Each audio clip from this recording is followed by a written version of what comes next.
why go to the Sufis? That's the question. As important as the question of to be or not to be.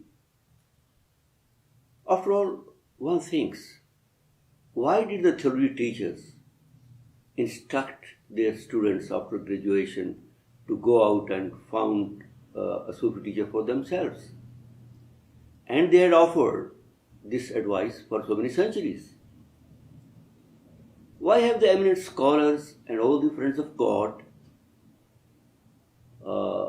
advised and emphasized upon the importance of higher learning?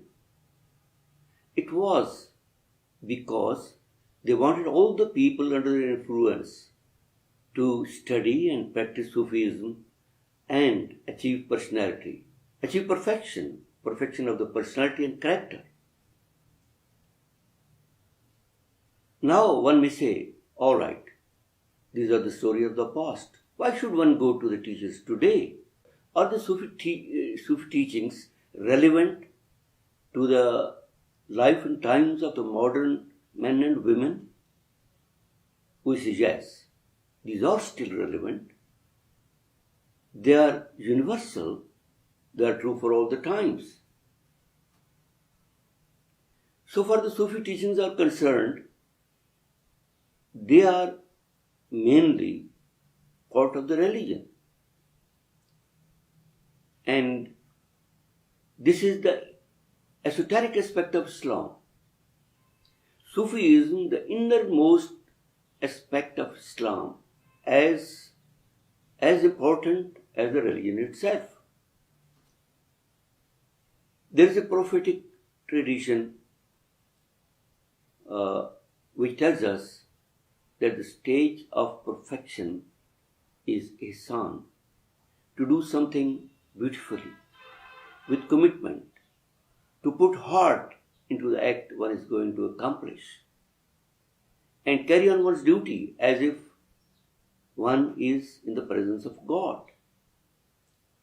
So the stage of perfection in Islam is ihsan.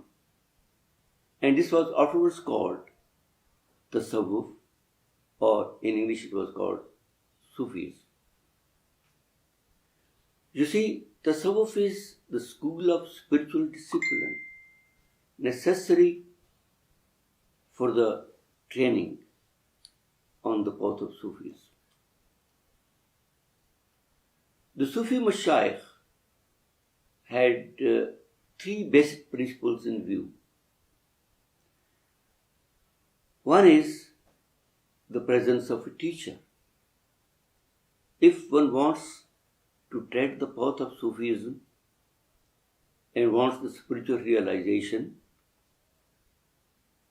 then the need to find and choose the teacher is of paramount importance. When one is accepted as a disciple by the teacher, then the teacher must help him, must guide him on the path and give him directions for his progress and training. Then there is remembrance of God. After each of the prayers, one is to remember God in every moment in the day-to-day life. The Mashayikh had devised methods and ways of remembrance, and it is for the teacher to guide and help and tell the disciple how to meditate. Then the third is the company of a Sufi master, as well as the like-minded Sufis and Darwishes.